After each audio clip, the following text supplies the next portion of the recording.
camera, a mic, out on the street chasing wrong from right.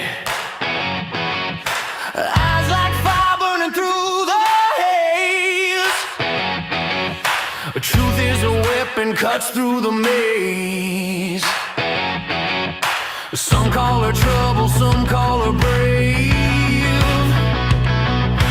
Digging up secrets they tried to save. A real deal around town. She's breaking it down, spinning the wheel, exposing the sound. They despise her, they praise her, but she won't slow down. Real deal around town. The truth's her cry.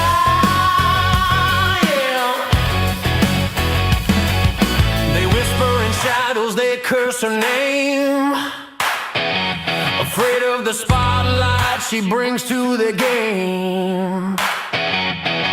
But the grateful ones, they cheer in the dark for the spark she ignites in their weary hearts. Some call her danger, some call her hope. She's the thin line on the tightrope.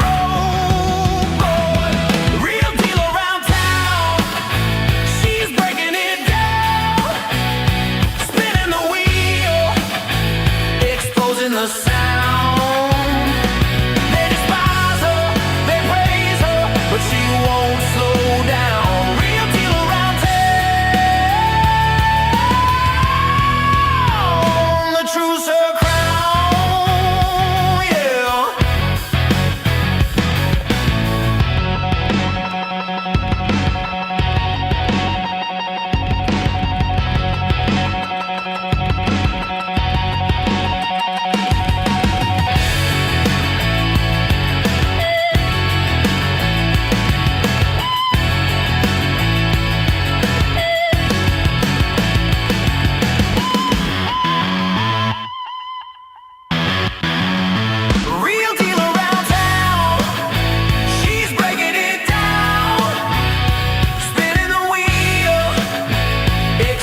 The sound.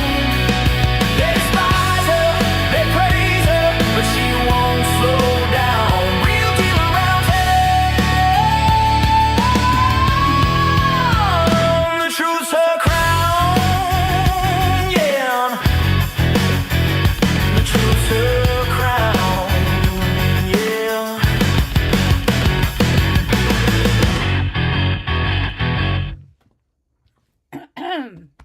Well, good morning, everybody. We're starting early this morning. I just wanted to come on and unfortunately, school starts early. And I've been out of school for a couple of years. Don't even have my voice yet this morning. How about that? But we have the North Middlesex Regional School District, which is the school district for us, the town of Townsend, Pepperell, and Ashby.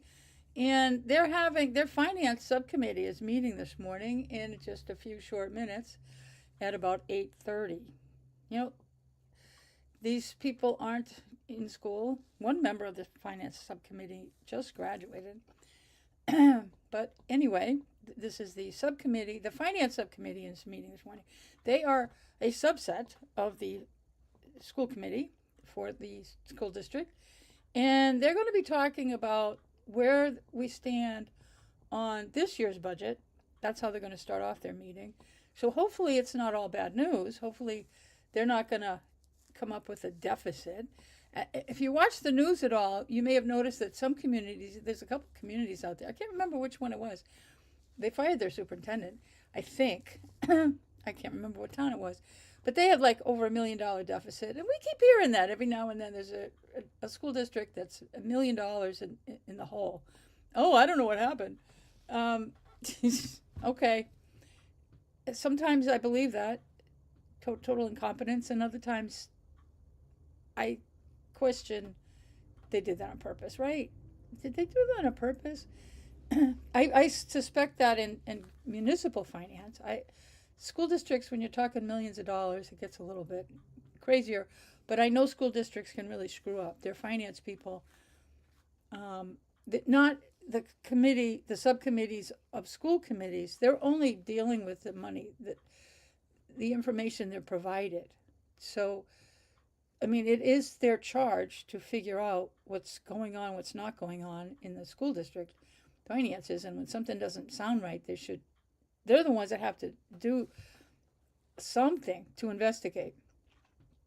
And if they're on top of things, they can find the problems. I am not in any way suggesting that here. I'm just talking about who's on first and who's responsible for what. It's the front office, the central office, as they call it, that really is managing the day to day, and then goes to the school committee to give them the updates. And I look at these communities that have these gargantuan deficits, and things went totally crazy. It's a combination. The school committee of these communities is not off the hook. They certainly have a big responsibility to double check and look at numbers and say something is off. And they should be able to look at trends. Trends are so important. Trends and forecasting are two things that are really important in catching something that's off and things that don't make sense. And sometimes it does take experience at looking at budgets and understanding them. And people that are serving on finance subcommittees of school committees, as well as regular school committee members, can't take a back seat to money. You have to pay attention. And people that get on these finance subcommittees need to have knowledge. And you don't want just one person. Oh, she knows finance. I'm just going to listen to whatever she says. Don't do that. You have to have more than one really looking at things, because that one person might be just full of baloney, or that person may know more than they're revealing. And this is all politics. Everybody here is elected. And I'm not accusing, okay?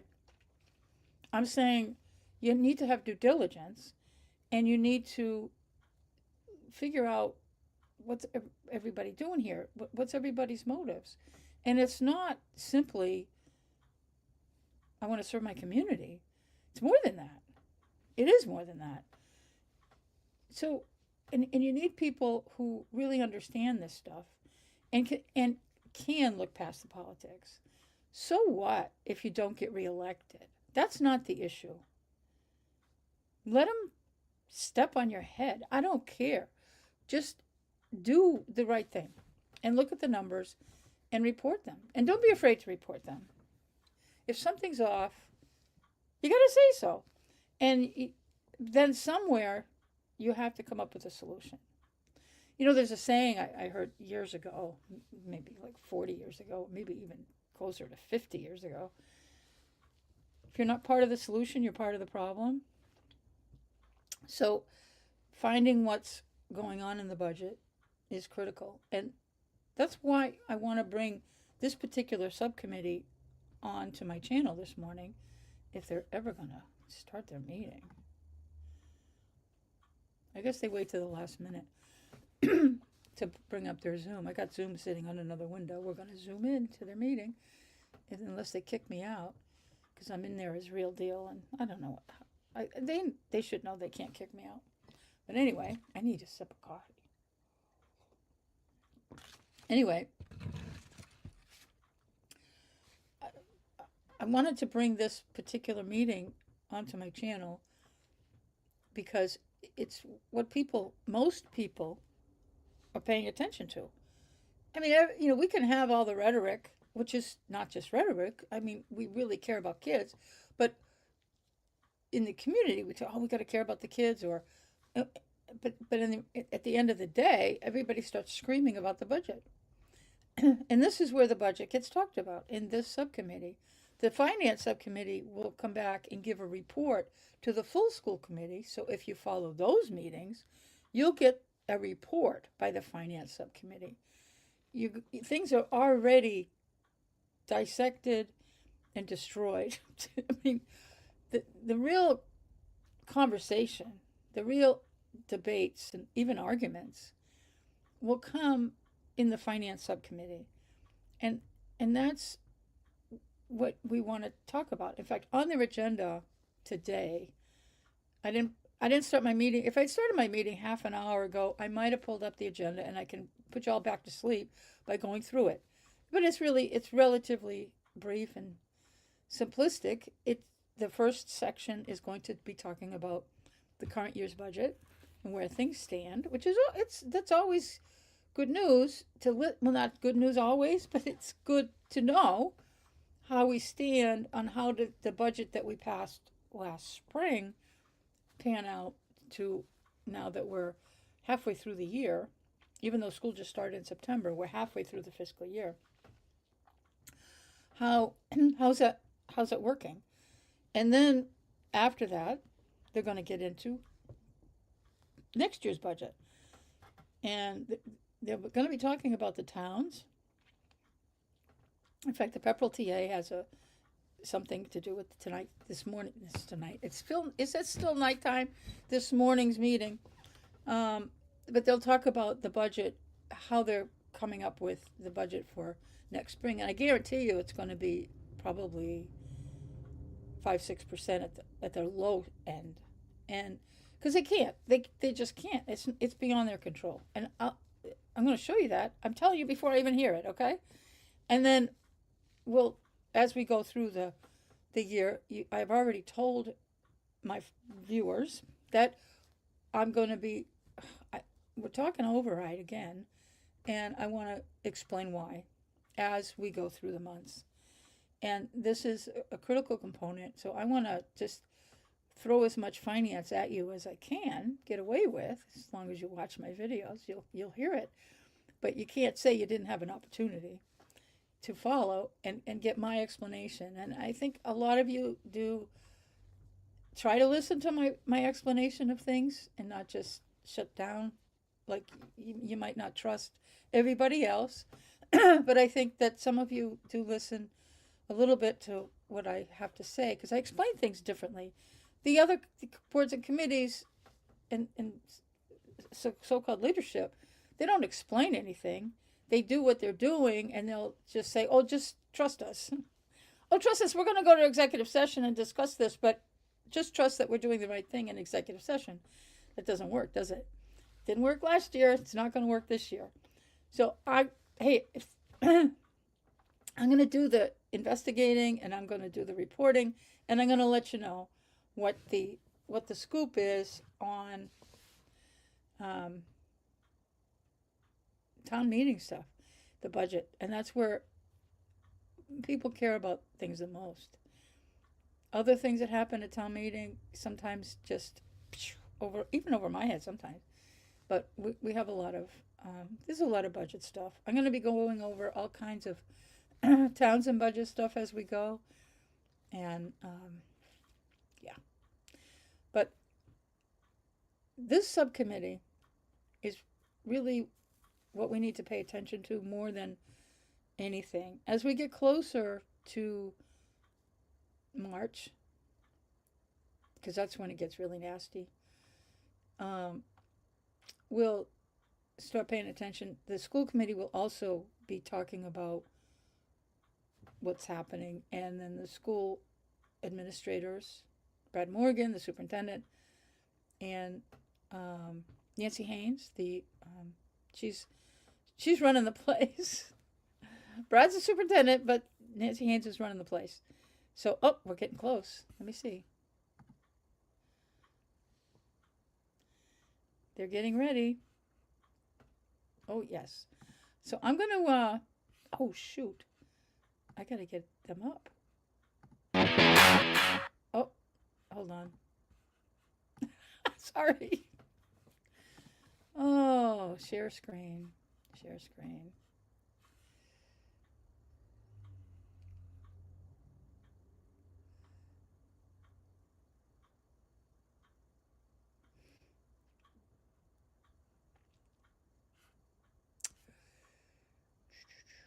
Oh, there it is. Gosh.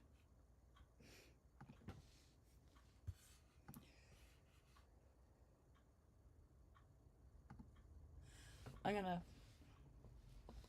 There's only one person on the finance subcommittee that's arrived, apparently. Let me look again. That was Robin's face. I don't see. They have this set up a little differently.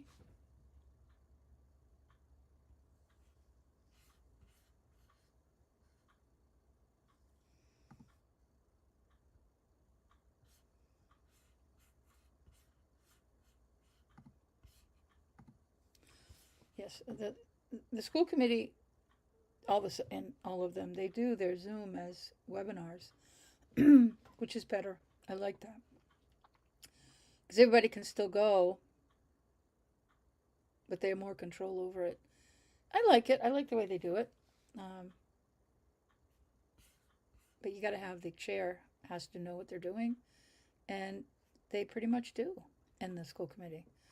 So everybody's late. I don't think anybody else is logged in. So I have to keep talking, don't I?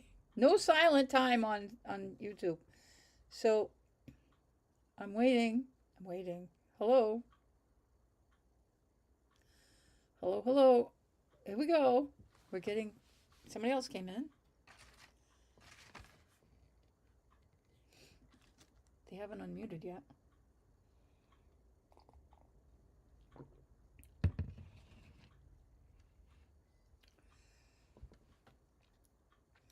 Let's see. Oh, Nancy Haynes is here. All right, I'm going to. Good morning. Good morning. Can everyone hear me? Good morning. Good morning.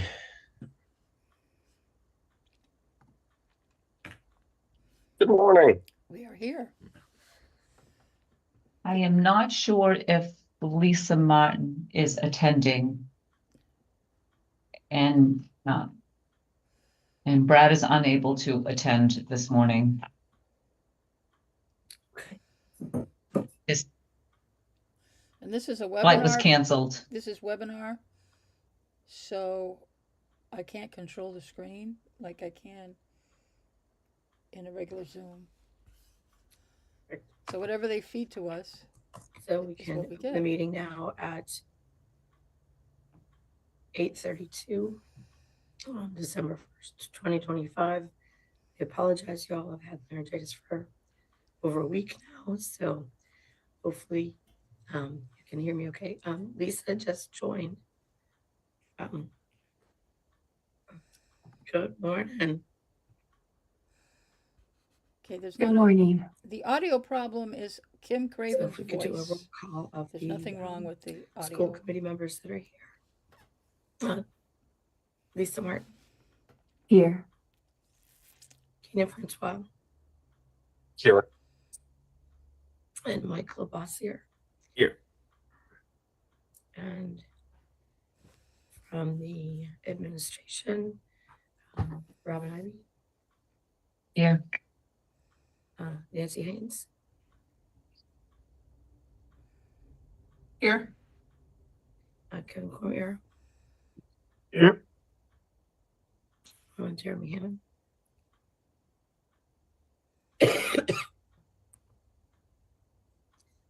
While the administration does not affect our quorum, it allows us to enter them for the record. Right. Robin, do we have anyone sign up for public comment today? Let me just check again because I haven't checked since last week. So Kim, I'm not sure if you Your said approval. my name. I'm having a little hard time hearing you, but Jeremy is here. Thanks, Jeremy. Yes. Okay. Yep. Nobody for public comment, Kim. Okay. So our first order of business today will be the approval of the minutes from October 30th. Did anyone have any additions or deletions to the minutes? No, I'll make a motion to accept the minutes. I can second the motion. Thank you. Roll call. I know you weren't here for the meeting, so if you want to abstain, that is fine. So, Mike Lavoisier, Yep. Keenan Francois, Yes. Lisa Martin, Yes. and Kim Craven, I am a yes as well. Thank you. Moving on the agenda, the first order of business, if Nancy, if you could just let us know how we're doing with the projections for the year-to-date spending for the FY26 budget, and if there's been any unforeseen changes or impacts that we should be aware of at this point. Sure. So no major changes from the last report. I did, thank you, Robin, drop in the packet. I know it's late, but you guys can take some time and review it, the updated but FY26 budget and where we are at the moment. I'm also working on a like a financial update, I'd say quarterly, but I'm belated for quarterly, to talk about some of the things that I'm watching in FY26. And I can just kind of give you a quick summary on that. But essentially with personnel and contracted staff, we're about where we should be. We do have some hired contracted employees, and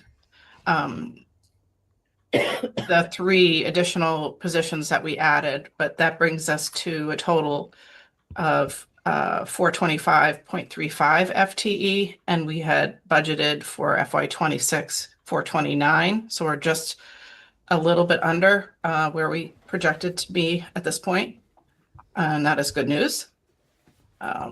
We do have some leaves of absences and a new one that's requiring a backfill with a contracted position that happened last week. But essentially, I think as far as staffing goes, we should be about where we projected for FY26. The other things I'm watching are the out-of-district transportation and tuitions. The transportation right now is still very early. We only have actuals through October. And those actuals, if I were to project out in a really rough way of, the students, the ridership for the rest of the year would create a shortfall of about 100,000. However, on the tuition side, we have had more students either age out or leaving the district than we anticipated. So we have a gain. So we'll be able to cover those out of district transportation costs with in-district or the tuition costs that we're saving. And then we may end up being ahead of the game also beyond that. But again, we'll track that. As far as other areas, the utilities, I still watch. One of the issues we've kind of run into is we contract out our supplier service. So we have 2 portions to the bill, the regular like Unitil or National Grid portion, and then a supplier contract. And those contracts are relatively new. I think they went into effect last January for electric. And what they used to do with our bills is they used to allow us to bill those suppliers on the Unitil bill. And where that helps is, especially at the high school where we have solar panels, it helps let us use some of the credits that are created as a result of the solar panels and the solar purchases that we do. In this contract with Direct Energy, we are not able to put it on the Unitil bill, and I believe it's a Unitil issue. So I'm trying to figure out if we can adjust that, because that would be really helpful. As right now, when we pay the Direct Energy bills, they go right out to Direct Energy, not using a credit that might exist on the other Unitil bill. So again, in the long term, it's not a big deal, but in the shorter term, it makes it look a little worse than we planned for utilities. Substitute teachers, we've already moved 131,000 into those lines, even though I increased the amounts, and I'm tracking that. Sometimes what happens is we've encumbered, and I've got to go through that a little more detail. We've encumbered a long-term sub, but ends up maybe we don't need the long-term sub for the whole year. So I've got to clean that up and go through each one of those and make sure I have a sense of when they're going to, if we're going to keep that sub for the full year or if they're a partial year. I guess that's basically it. I think in general, we're in about as good a place as I would expect to be right this time of year. No major surprises beyond that. I don't know if there are questions. Thank you, Nancy. This is exactly what I'm expecting to hear, so that we can, meeting by meeting, understand any of the impacts and how that's going to affect the budget overall. I appreciate you projecting things out for us. So, any questions, Mike, Keenan, Lisa? No questions for me. Although thank you again, Nancy and Kevin, for the sort of the budget 101 meeting that we had a little while ago. It was very, very informative and helped me get a better picture of how the budget works and how all these adjustments and whatnot work. No problem, anytime. So see no questions on that. If we could move now into the 2027 budget planning. The first agenda item is the review the budget meeting that was held with the TA, the Board of Selectmen, and the FinCom members.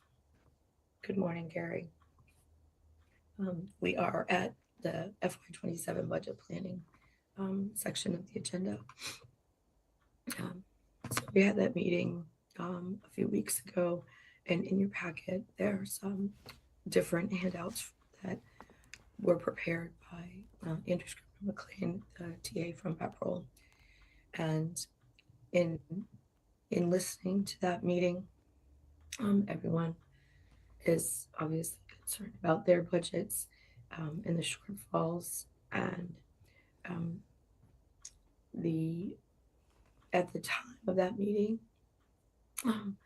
Andrew had put together the budget packet. If you could refer to that, in what Robin had sent out, he had prepared a 5% budget and a 3% budget. He also gave a snapshot, if you will, of what the municipal budgets were looking like. And also in the packet is an analysis per student expenses from 2023, and in the budget there's the projected 5-year model of the revenues and expenses for towns and Ashburn and Pepperell. That was updated, and he gave us some talking points for that the revenue is based on a 2.5 increase from the previous levy. Each town has a different new factor, which is calculated proportionately. The state aid and local receipts are assumed to increase at 2%, and they'll be really recalculated when the state aid is when the information is released. It will be recalculated. There's some revenue in there from the Regional Communication Center, which is discounted so that it's not double counted. And then the expenses for FY27 through 2031 are projected at a 3% increase. So there's some calculations in there that we don't necessarily have to go line by line, but I didn't know if questions that you had of the process that Andrew was doing. I can certainly relay any of those questions to him. But if you look at the growth projections and the spend projections, there's certainly a gap. And then Andrew has a note that I have not had a chance to talk to him about wanting to it's schools and towns need to be in sync with the debt. Excluded debt is added to the levy, so if it increases or decreases, it creates a false sense of financial need. He would recommend showing the revenue without excluded debts, and that way there's from his perspective in his note, not speaking for him, but just relaying the message that would show a true picture of what the financial need is. So I want to open that up for discussion and input certainly from Nancy and Kevin, from your perspectives of both meeting that we had with the TA, the selected representatives in FinCom, and the added information that Andrew had sent over post-meeting.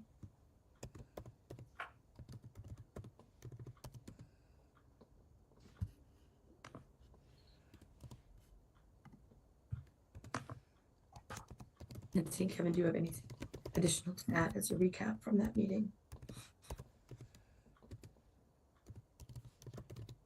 No. I don't have anything more to add. Okay. Yep. So, essentially, the numbers are the numbers, both the school side and the town side.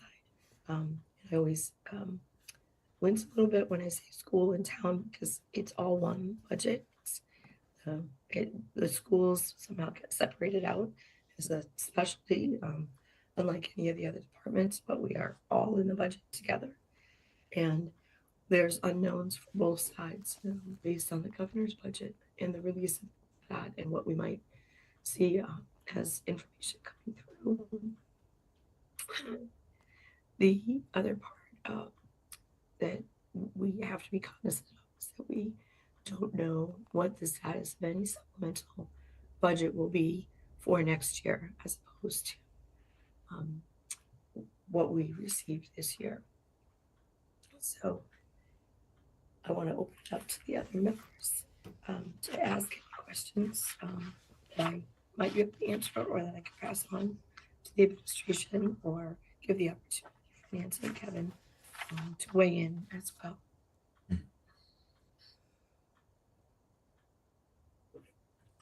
Yeah, I guess Go ahead, Mike. So my first question is, so obviously there's a lot of uncertainties. Like, what's the general sort of way that you handle those uncertainties when you're trying to put together a very definitive, very specific budget? Like, do we just do we sort of like, can we sort of pencil in the numbers from this year for the supplemental budgets and kind of work with the assumption that those might come, but that they could be higher or lower? Or is that just something we can't factor into the budget because we have no idea definitively what that's going to be?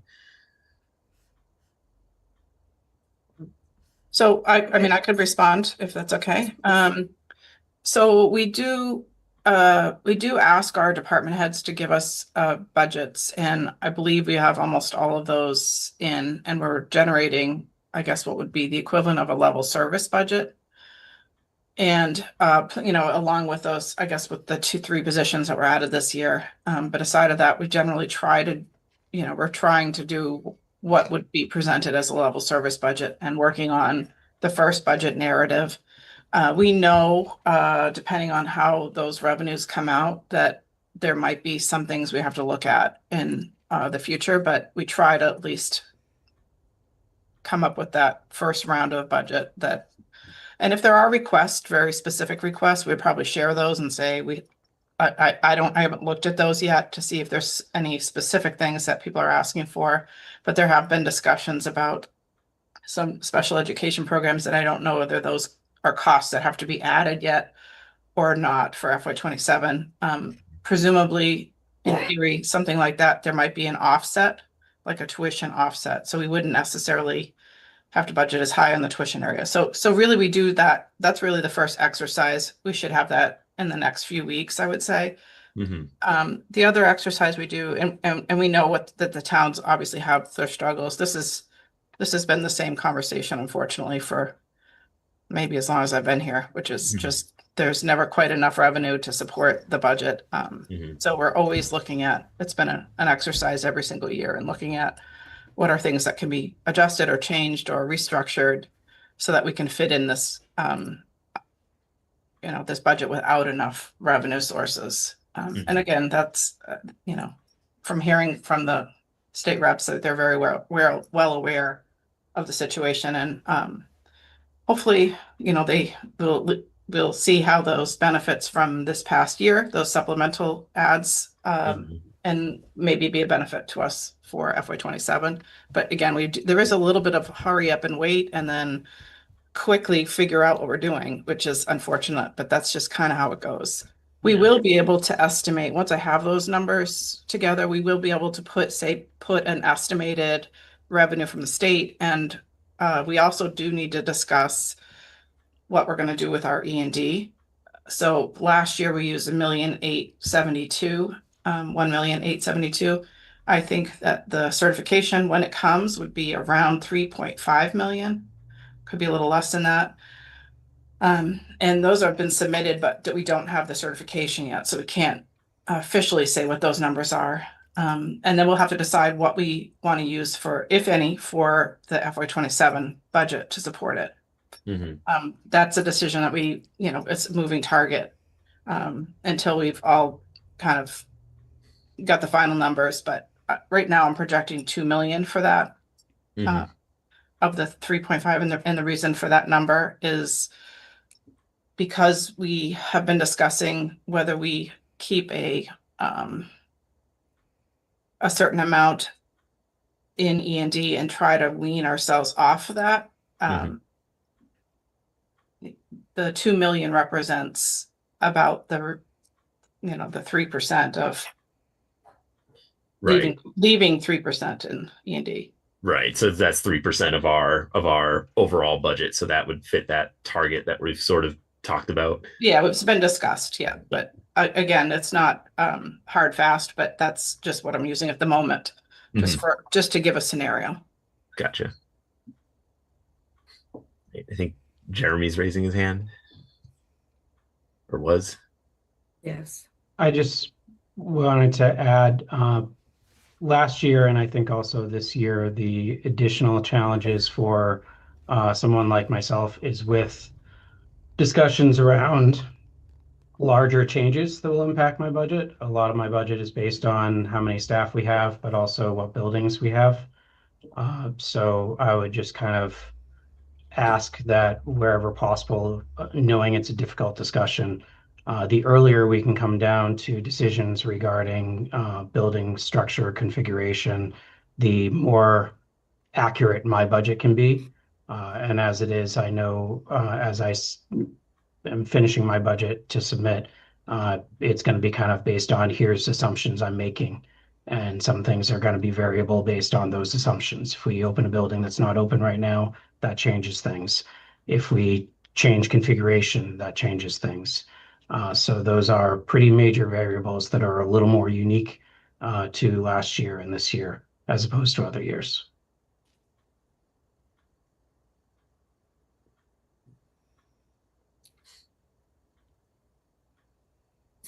So in the budget meetings that have been happening with the TAs and the Board of Selectmen representatives, there had been mention or question from the Ashby TA about closing an additional school, and then the letter from her asking for Ashby to be open. In the scenarios that you're creating right now, Nancy, are you looking at other alternatives for us to look at in a future budget that might be impacted in that way for closing or opening the schools, as Jeremy has mentioned?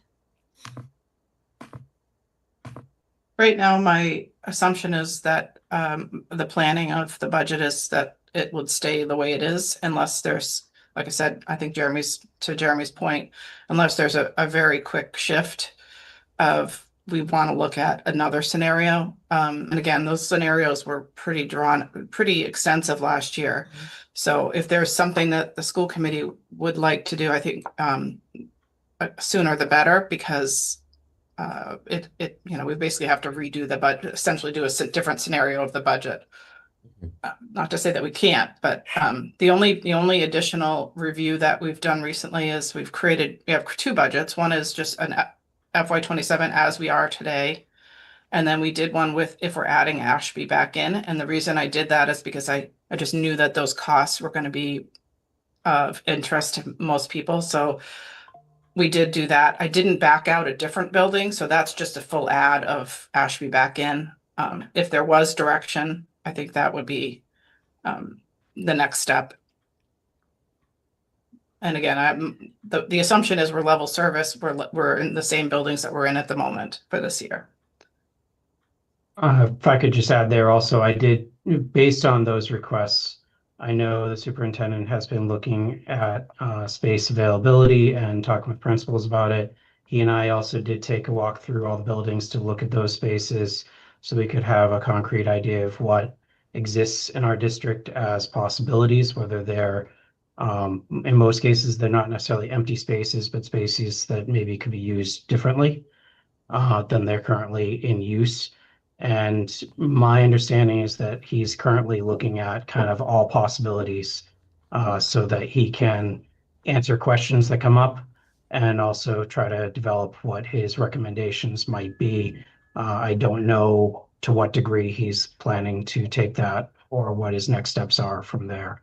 But I know that right now he's kind of approaching everything with an open mind to figure out what's possible.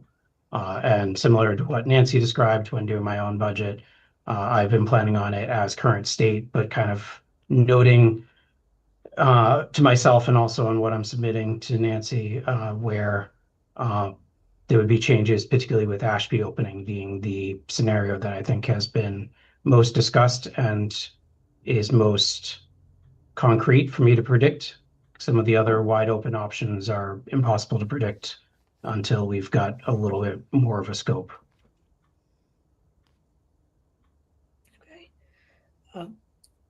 As a committee, would we like to recommend to the chair to agendize this topic for a full school committee review, where the Ashby TA did ask for a scenario with additional closures and Ashby being open most at the same time, so that we can be prepared for questions in the future in that area? Or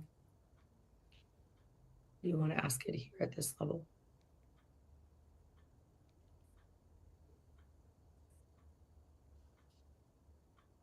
Do we need an official motion from the group?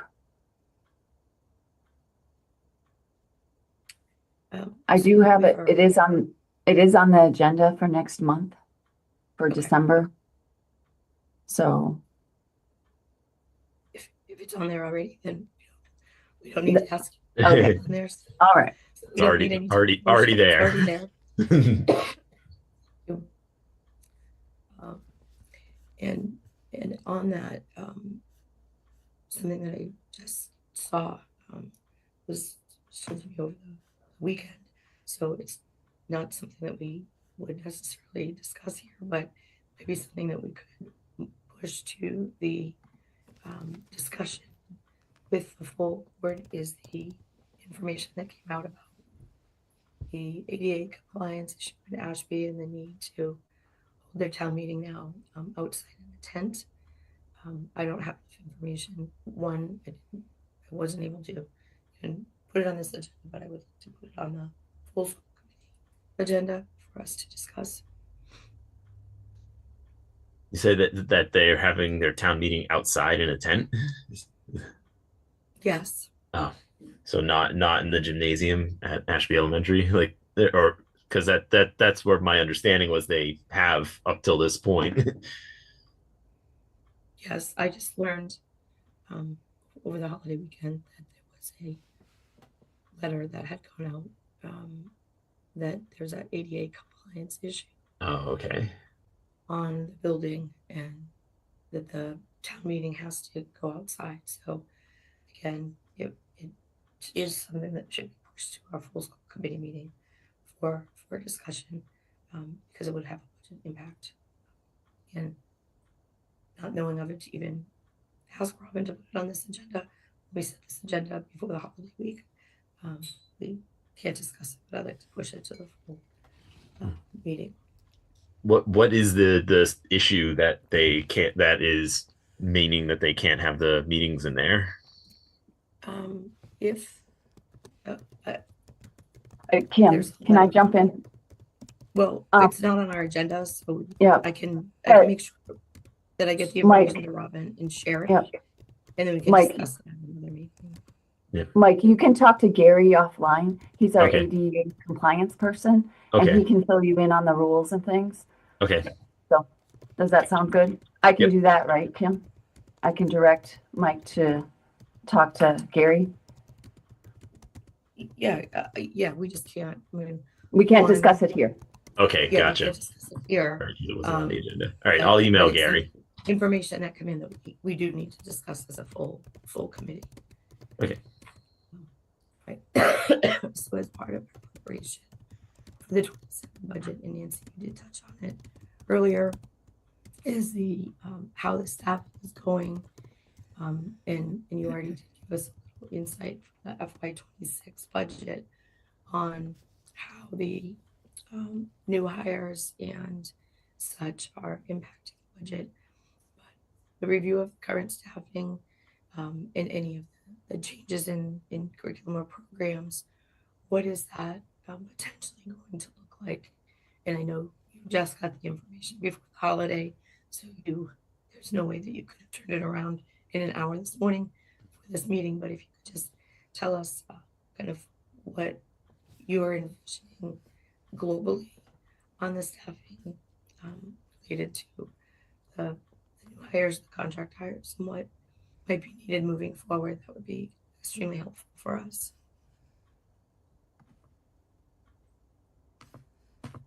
Yeah, sure. Also, Robin was kind enough for me to this morning jump through a hoop, and she did add a file to the staffing tab in the packet. And of course, you guys have probably not seen it yet. And it's a historical look at staffing in a sort of a summary by group. I would say it's not really by collective bargaining group, but you can kind of derive that from that report.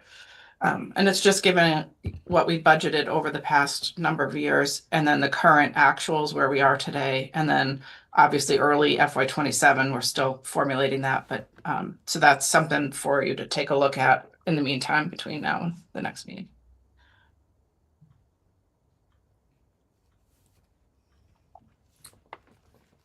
Is that something that you would be able to bring up on your screen for us to just see, to review with us before we dive into it on our own? Yeah, certainly. Let me just pull it up.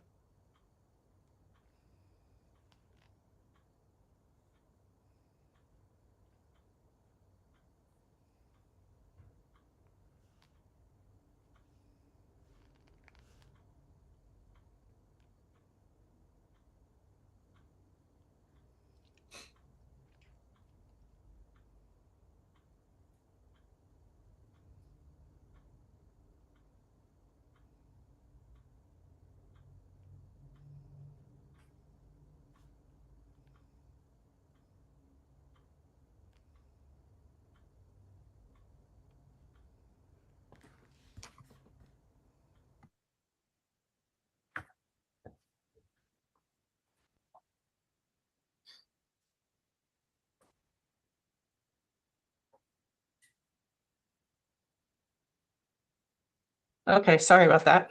Are you able to? It's going to be a little bit small. If you shut are this able to off. enlarge it just a little bit, that would be great. See if I can get this bigger for you.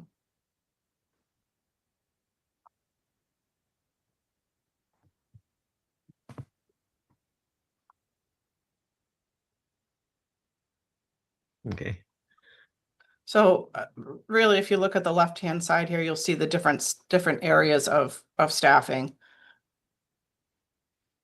And again, this is mostly budgeted. However, the FY26 is our current. I went through our current, so you could see that. And down at the bottom, how can I make this bigger? Hold on.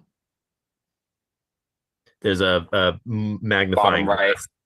Thank you. There you go. Oh. Too big. Yeah. Is that a better view? Yes, thank you. So again, overall, this is where I'm seeing that we're essentially where we plan to be. We had budgeted for FY26, this column here for 429.44, and we're at 426. If I count the 3 positions that were added, and we do have staffing that are in contracted positions, about 2.5 There was some that were part of the year and filling leave of absences and have returned. But I thought this could be helpful going forward, looking at just the overall location of where all the staff fall. The detail report has this as well, but it's more, it's harder to digest in that format. Thank you. This is super helpful. Lisa, I see your hand up. Nancy, these are current positions, not ones we're advertising yet, right? Just The they work column, for us.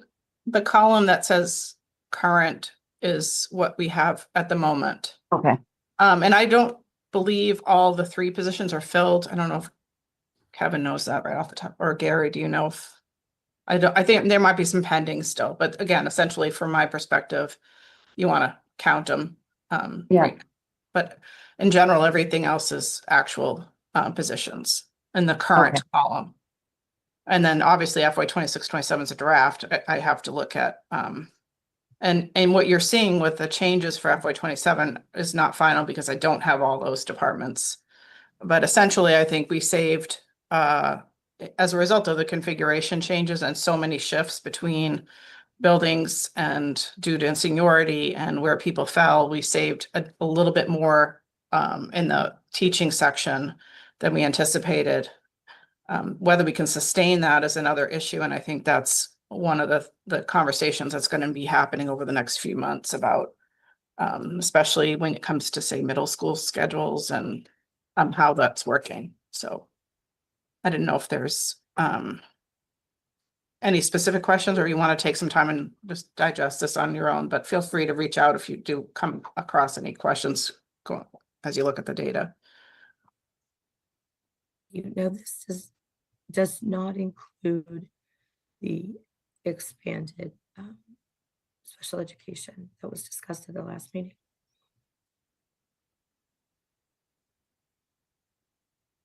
This does not, are you asking if it includes any ads? No, I didn't as of Right. leaving last I week. just want to be clear. Yeah, for it does anyone not who might include be any listening, it does changes. not. Yeah, correct. It's sort of our first round through the FY 27 budget. It doesn't have any, and not all the departments had submitted as of last week. So I believe like those programs for special ed are not, I don't know whether she's included those or not. I don't know if Kevin has been doing some of that first legwork, so he might know, but I haven't seen that budget yet. So I think as you, again, you're just getting them last week, as you get those budgets, I think that will be an area for us to look at the intended additions for those programs. And then obviously it's going to show us an increase in one side of the budget. But from my understanding from the last meeting, the impacts moving forward as they put that program in place, there would be a leveling out of that increase with decreases from the out of district placements and transportation. So if there's a way to capture that cleanly for us, because when people bottom line numbers and see increases in one area, they might not understand the offsets in the other. So I think as we get that prepared for communication with community members, that would be really important to kind of have that as a talking point. You know, sort of like what Andrew did when he passed along his budget pieces for us to look at from the town side. So does anyone have any other questions for Nancy, Kevin, or Gary, Jeremy for this particular part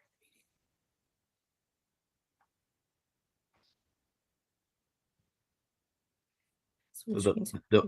The one thing I did have one quick question. I noticed that there's sort of some subtractions in like regular teachers and special ed teachers, and then almost equivalent additions in tutors and aides. Is that basically we're losing teaching positions and getting aides instead, or? I mean, it's not like a 1-for-1 that way. Okay. It's typically what, in the case of the losing of teachers, I'd say it's more of where all the everything's settled for special education programs, the moves, any other shifts that were needed for this year. So that I think as a result of that, less so than we need to add aides and remove teachers, and the aide additions could actually change, to be honest, because we do have grants associated, especially the special ed IDEA grant covers a large quantity of, in our case, we budget around 30 or so paraprofessionals in that grant. So we may shift some staffing to those grants. We have some already in the grants, but sometimes when you're finalizing things, you might look at a few of them and say, oh, we have too many in the general fund budget. We only plan this many. Let's shift one to a grant. And sometimes you don't know how many you can fit in the grant when you apply because the rates are different for different staff. So you apply in general for, say, the IDEA grant to cover X number of paraprofessionals. We have another portion of that grant, a smaller one for the preschool that we also get. So again, there's still movement on that area. In any particular year, there might be somebody that needs an aid or an additional program that needs an aid that's decided as we go, and that could be a result of some of those needs too. Okay.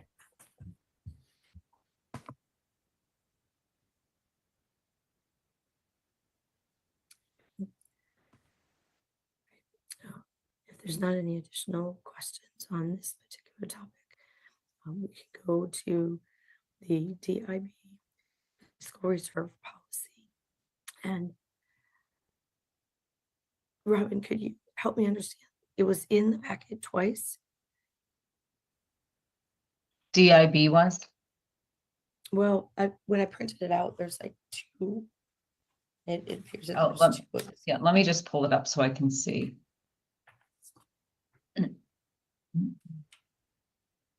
So I don't know Yep, if hold on. one was the one that or that the policy committee had first sent out and then second sent out. I know we were read one at the last meeting. Okay, I know. Here.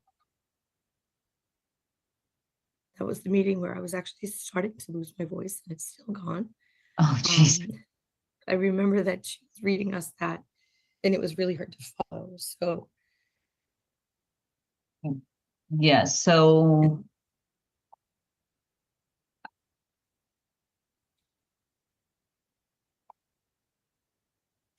and Mike, you were all there. I don't know if you know. Yeah. And we're able to discuss this, just so that the public is aware. We did ask MASC if the finance policy or the finance committee could discuss it, and we did get the okay to discuss it in our finance committee meeting, as long as it's listed in the agenda, which it is listed in the agenda, so we are in the clear. Okay. Yeah, I was. And So yeah, thank you for letting everyone know that, Lisa. Yeah. I know so that question. my understanding is that we basically had we had the sort of the first draft of policy DIB, and that is, if you're looking at the PDF that's in the like on Google Drive, the first 3 pages of that are like that, are that first draft, and then the subsequent pages, so pages 4, 5, and 6, those are like a sort of a rewrite of it to simplify it and pare it down. And I think that's the one that we were working on. And so it was like that first 3 pages of this PDF are basically like we're kind of tossing that out because this is the rewrite down pages 4, 5, and 6 that is simpler and a little clearer and easier to understand.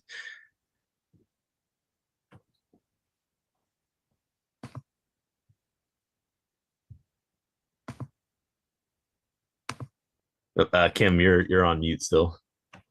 Thank you. I could see the one that was stamped. One was stamped from October 21st, and then one was not. Yeah, I'm glad you think that this one's clear. So yeah, I'm sorry, Kim, just to let you know, so when we we've added the adopted by the school committee. We've added that in the last couple of years so that people can have a quick snapshot to know the history when updates were made. So I generally will just add that if it is not yet part of the policy. Yeah. So I added that and obviously put the date that it was reviewed by the policy subcommittee. The subsequent one, I think was more of the original that maybe was being worked on again, that I just haven't updated it yet. Yeah, I appreciate you clarifying that, and I know that no one here on this, your clarification by adding the date, I think is really helpful in the adoption dates. But when I look at from the first one to the second one, I don't have a clear picture as to why they were trying to make these changes. And Nancy, I don't know if you have anything to add on that. But well, I want to hear from the other committee members. I've got my own opinions on this, but I want to hear if there's anything, Nancy, for you to add, and then for what others are thinking.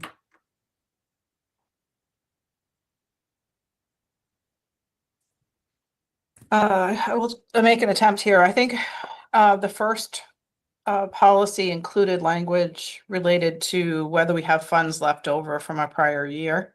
And I believe we removed that completely in the second version.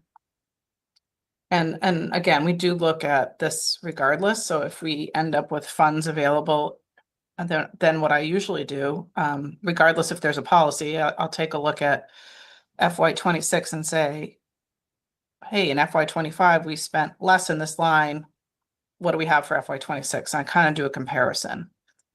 So that's, I think this is just putting it, that was the reason that little section was added, is to sort of trigger any changes that are in our current year budget to say increase it or lower it. Like if in case of substitutes, we're increasing it as an example. But if something came in, let's say we came in, way under in one line. So that was one area that was discussed a lot. And I think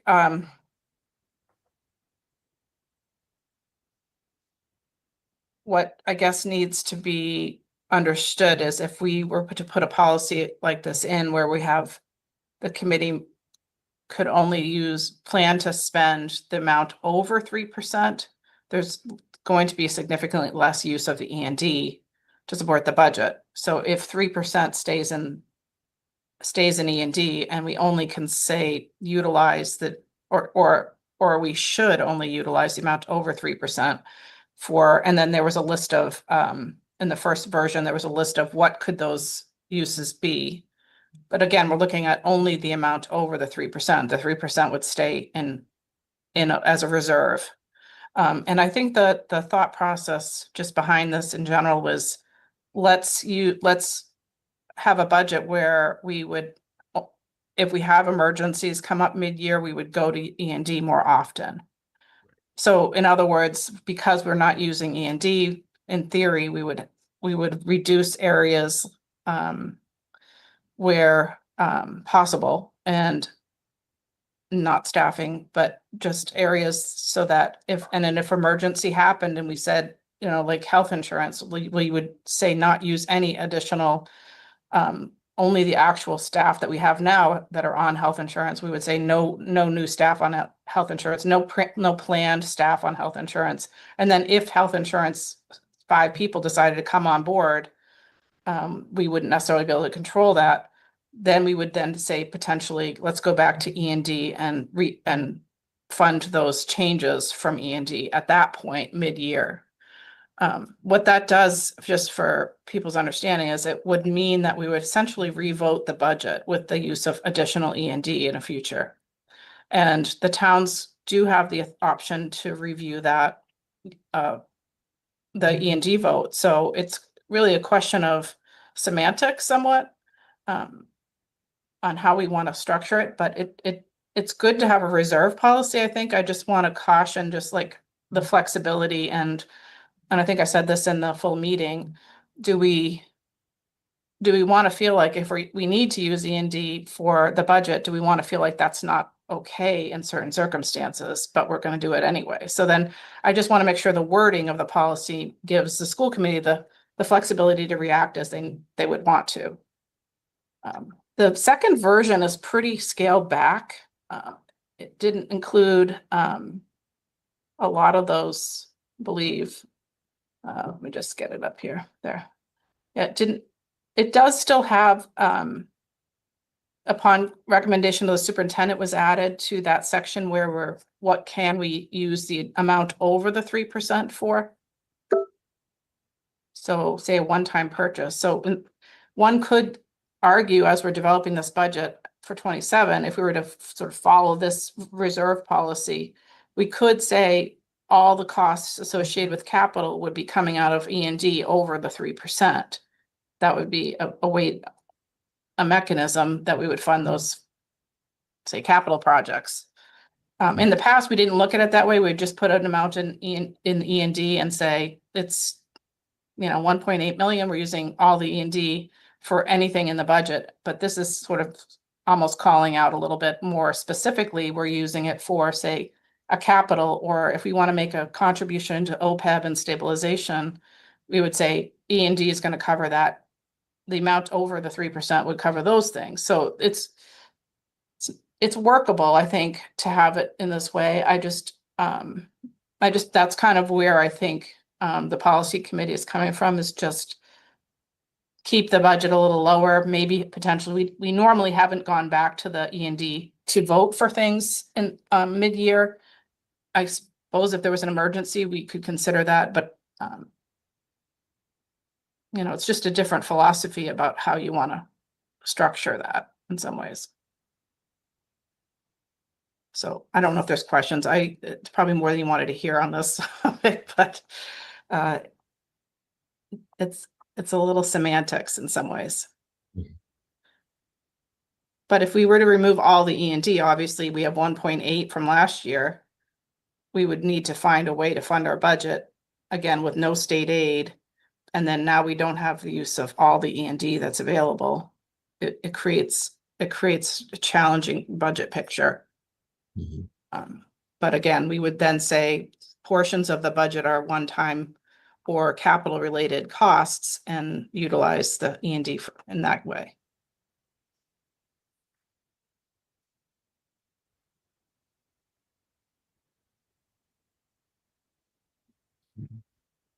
Oh, Kim, I saw that you said my name.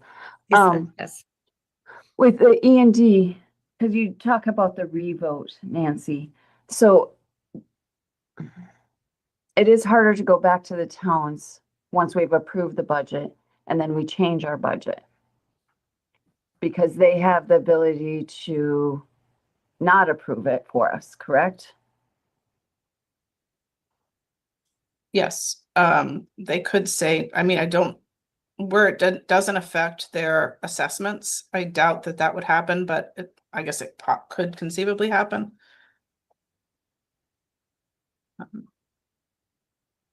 Most of the time, I think we've done it once or twice where we've had additional revenue. Let's say I think it was in the transportation area. We budgeted a certain number for Chapter 71 transportation, and then we got a little bit more. And then we had to revote the budget, which we actually may revote the budget this year, depending on how those assessments come together. But if that happens and there's no change to the assessments, and essentially, or a lower assessment for the towns, they usually just nod and yes, essentially accept it. And they don't have to go to town meeting with it. It's not required, I don't believe. If we couldn't increase their assessments mid-year, so I guess it would be only in that scenario where they're either getting the same number or a lower number that we'd probably revote.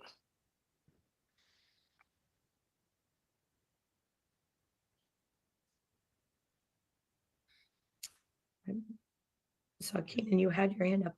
It's down.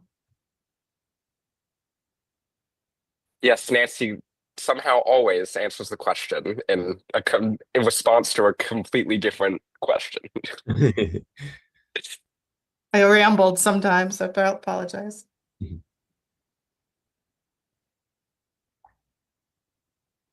So I struggle with several things. I think some of you might remember that I had really wanted to be on the policy committee because it's an area that I do a lot of work in. But somehow I got tagged it for this committee. But it's come full circle. I don't like a lot of the structure in general of the way the policy is laid out. And that's true for some of our, well, all of our policies. They're not laid out in a way that makes sense for me from where I come from. It usually a policy has like the purpose and then the guiding principles and then what's in the policy. And so when I was really diving in reading this policy, I went back to kind of what I know best, and that's the structure. So I'd love to see this policy follow a little bit more of that structure. I feel like in one section there's in the newer one, the area that's in red is kind of like in the middle, and really that would normally go in the beginning, like the purpose and the perspective. And then in researching different policies and looking at the MGLs, I feel like this policy would serve us well to break down all of the funds. I've seen that in some different areas. So we've got the E&D and the stabilization and the benefits, but some of the other ones that I've taken a look at call out like the circuit breaker and the school choice funds, grants and revolving funds. So it's a little more broken down and detailed in that regard, but maybe not quite as prescriptive as ours, in my opinion, seems to be leaning to.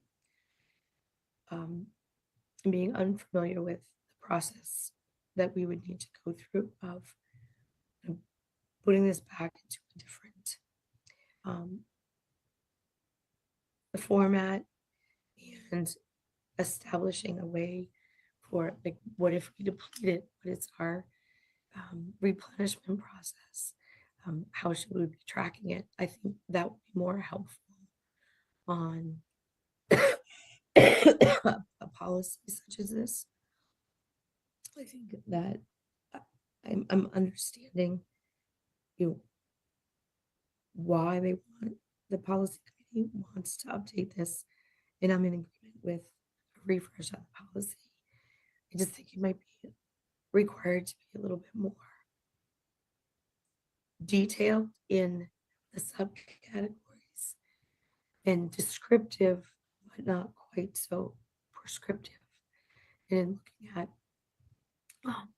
the percentages of what is the goals for the district and what's allowable by statute, and really spelling that out, like this area, the statute is this. This is our desired goal. This is how we would attain it. And knowing, just like many other municipalities, that these funds do get touched, making sure that there's not shall nots in the language, because then that's too restrictive for us. I did an analysis earlier this year on the number on the municipal side that the municipalities are using for cash, and it was a very high percentage. I'm not going to quote it because I don't remember it off the top of my head, but in looking at the use of free cash, which we have our equivalent buckets for on the school side,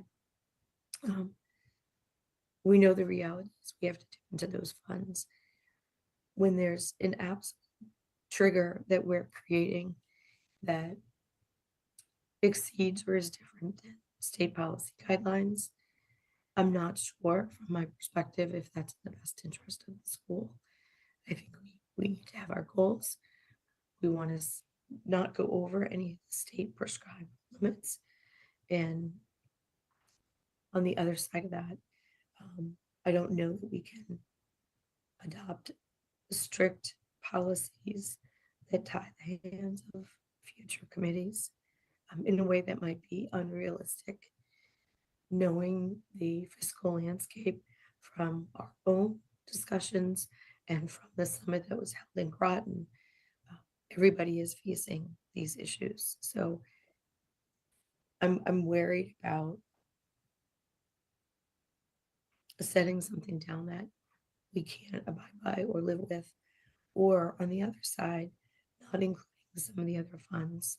And I don't know how others feel about that, to really distinguish all those other funds within our policy, as sort of model policies have shown and other districts have shown.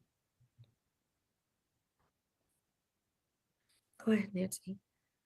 So I know that the policy subcommittee has a second policy related to reserve revolving funds and other funds, and they hadn't gotten to that quite yet, but I believe the intention is to address that as well. But and maybe Robin knows the number, but I forget the number of the policy. But anyway, it was on one of the last few meetings where there was a revolving funds policy, and I think the major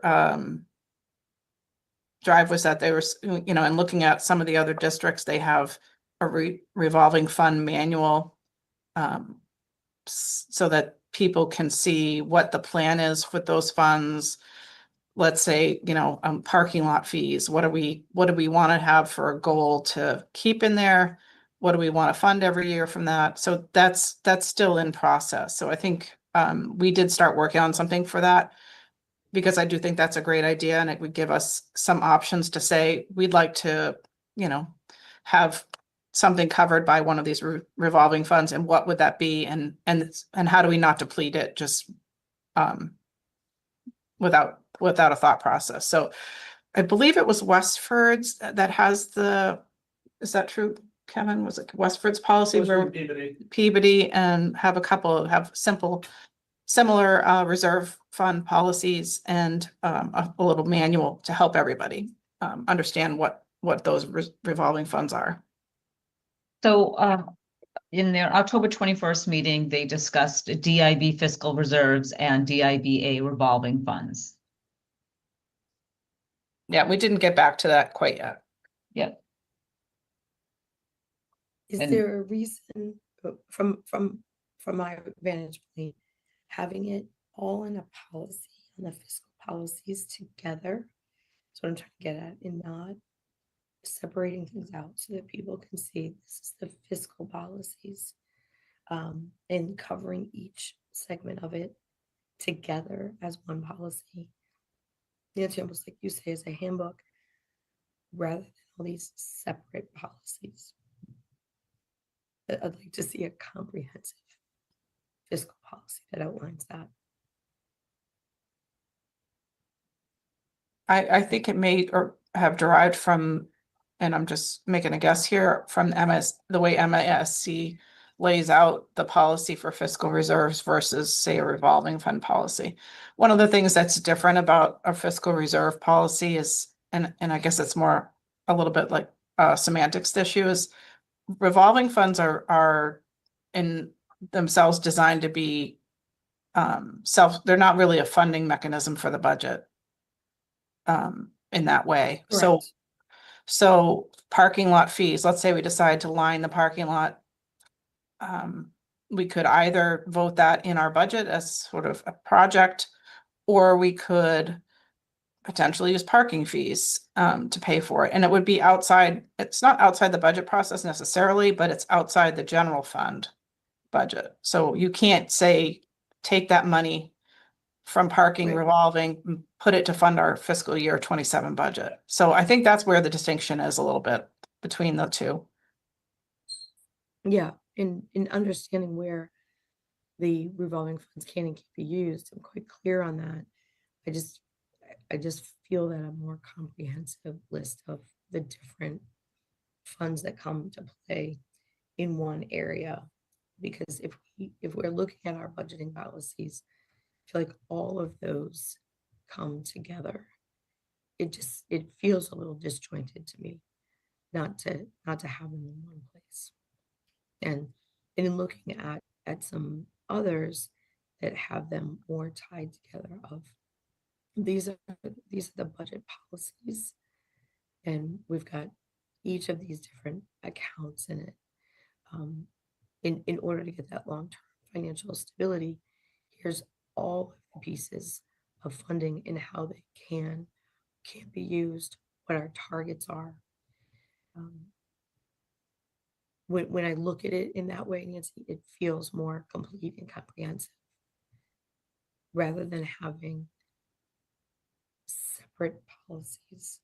Go ahead, Mike. I'd like to hear your perspective. So it sounds like what you just want to do is you want to take DIBA and merge it into DIB and make it all one big policy, one sort of broad, larger policy that brings it all together. Yes, there's a budget policy piece that people can look at and see all of the pieces that are in there in one spot. Would it maybe be possible to do that as like a separate, like, so as you mentioned, they have like, was it Peabody who has like a handbook that you were talking about? Would that be like a separate thing that could be published that just includes references to all the applicable policies that way? And then so you, rather than having to make one big policy, you could still keep the policies separate, but then release a reference guide or manual that says, okay, so here's all the applicable policies, and here's a summary of like the effects of all those policies and how they work together. So that way we don't have to put everything in one big policy, but we could still have that summary available for people to look at. I'm certainly open to that. That sounds like an alternative that would work as well. I just want it to be really easy and clear for folks to follow and to understand. You know, we have the opportunity to meet every month, talk about the budget, but when our community members might be looking at this, for them to understand what guidelines the school committee and the finance subcommittee are looking at. I think the easier and cleaner it is, the better that we're going to have, and informs community and public on it. And if I'm deep in it and I'm finding it disjointed, I would think that other people would too. So I think if we could find a solution that would help folks navigate it, I think that would be helpful. And in terms of our policy, I want to make sure that we are being descriptive enough, but not so prescriptive that we are tying the hands of the future school committees or the administration, or making it into a situation where there's an unintended consequence of having to go while we're saying that most of it can be done at the TA level, as long as it doesn't increase the assessment. And we just want to be careful of any triggers that might have reliance on other folks in a way that would be detrimental to the budgeting cycle. And I did see in one policy where I think there's been some discussion around it with us as a subcommittee and as the school committee in general, of looking at assessment reductions. There was a policy that I saw that specifically called that out. So I don't know if that's something that we would ever want to consider. You know, if that's an intention that the school committee in general has for flexibility and ability, if that's the intent, to call it out specifically so that there isn't a question.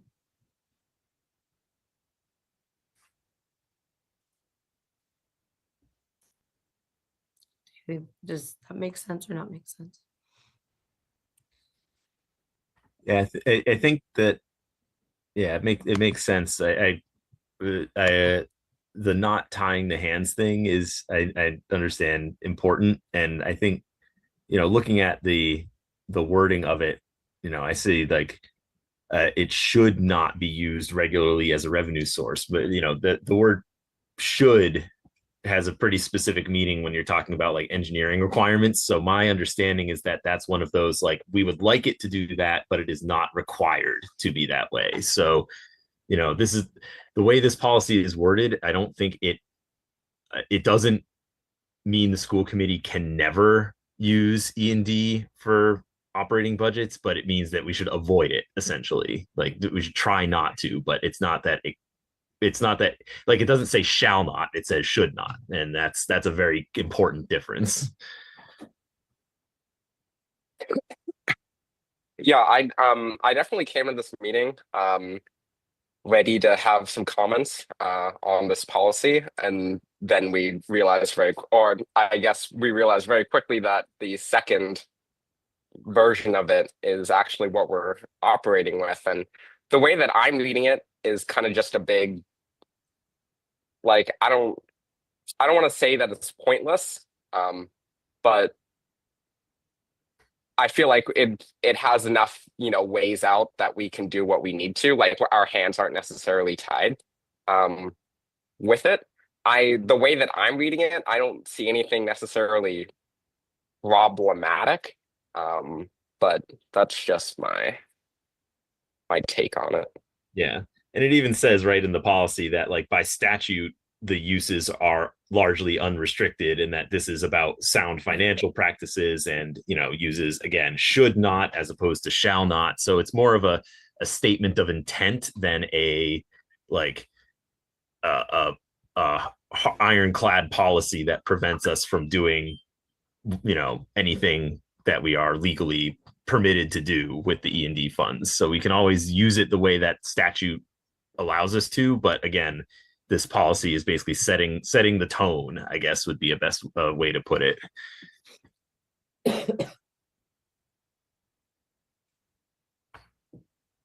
My thing is, are Nancy and Kevin okay with the policy?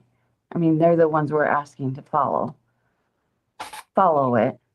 I mean, do they feel their hands are tied with anything in the policy, or that we should update anything?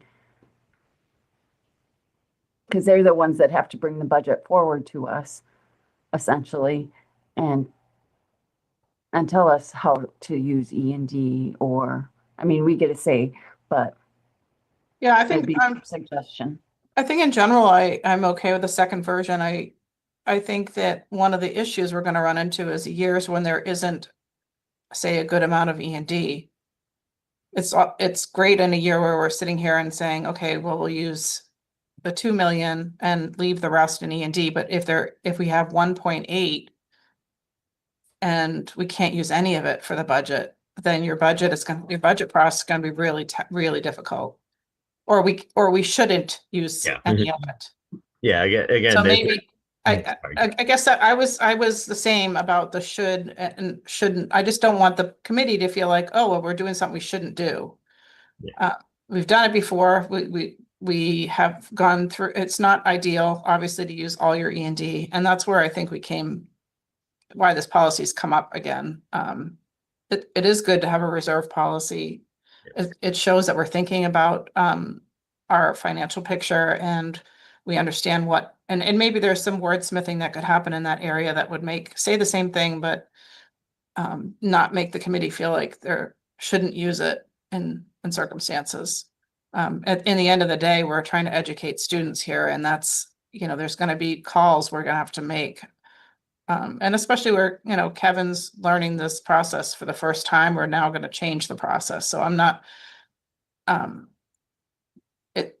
it certainly is capable of understanding us, and we've talked about it a tremendous amount. So I think is this the time to do it?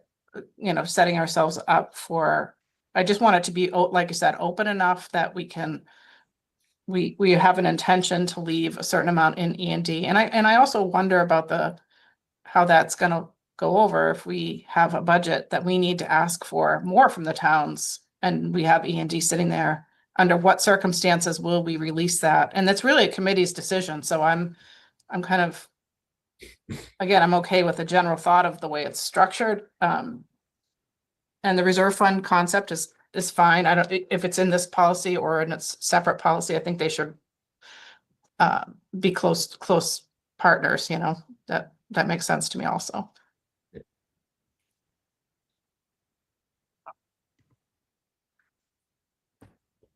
I think around the topic, Nancy, that you just touched on with the reserves in place, and if we are putting certain amounts and we go back to the municipalities, there is that question that comes to people's mind of, well, they have this money sitting there, why? Especially when we're in such lean times across the Commonwealth. So I do think that that is a very salient point for us to think about. What do you think about the structure? And I know that we have to limit it here to the fiscal reserve policy, but a cleaner look and a more traditional policy that lays out like the purpose, guiding principles, the definitions, just so that it's really standardized. I just feel that as a community person reading this, when they're not set up in those very specific ways, like where you can come in with like the E&D right at the start of it, if it were to say authorized under Mass General Laws 71, 16B, 16B, that's right at the top. And I'm pointing to my paper that you all can't see. That's at the top, and that what is recommended is the percentage right here, and then can exceed right after it, and then for each of us, so it's really standardized. We have that under the capital stabilization fund, but it's like written in the narrative, and I think just and this is very structural, but very specific format for each one. So if you look at the second one that was read to us at the last meeting, if you look at the E&D, the current legislation is in the first sentence of the second paragraph. And then under capital stabilization fund, it is in the first sentence of the first paragraph. Whereas in a general policy piece, you would have that level of consistency where it's authorized from and what the amounts would be. So cleaning it up on that level. And I don't want to do the work for the policy committee, but as the finance chair, that's how I would at least like this finance reserve policy to look, and then all of the other fiscal related accounts to look exactly the same way.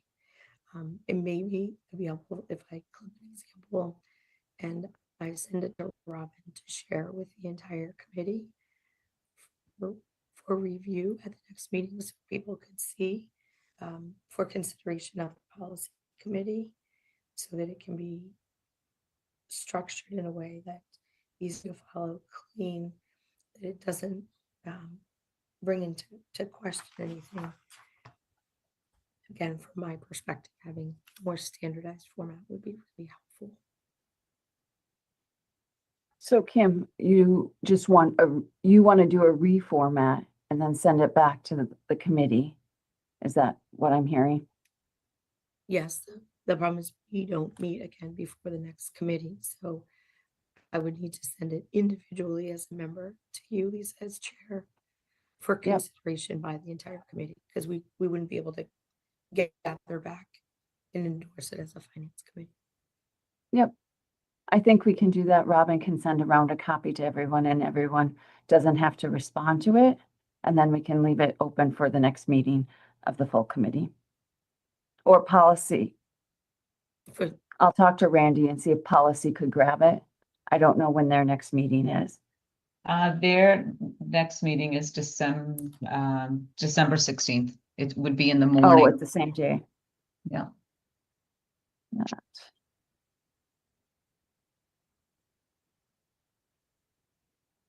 All right.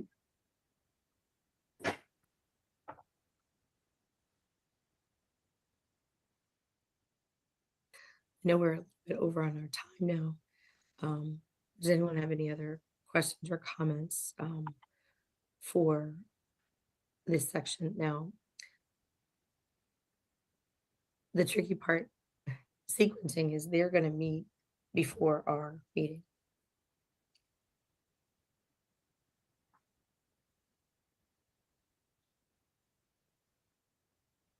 Hmm.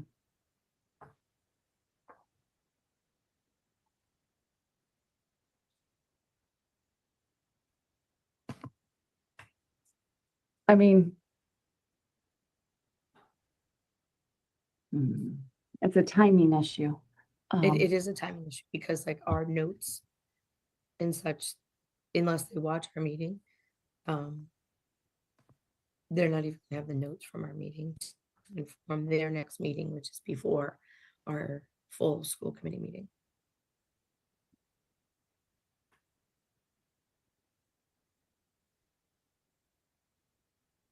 Well, the draft minutes would be available for them to review Okay. if that was acceptable to the committee.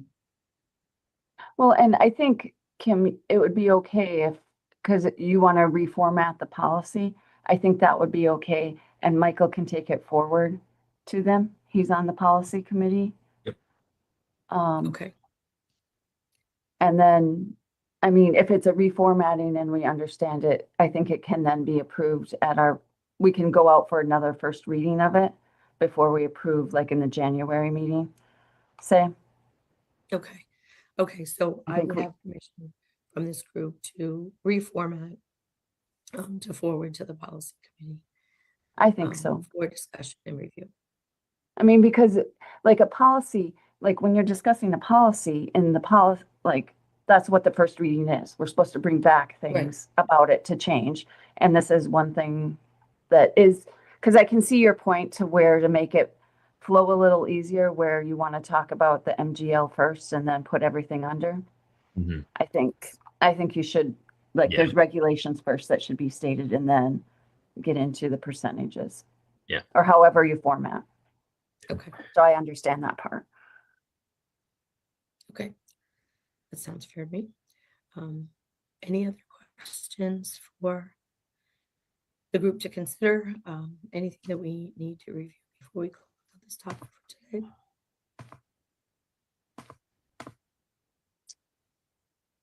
Okay, I don't have I'm anything not else. aware. Oh, thank you.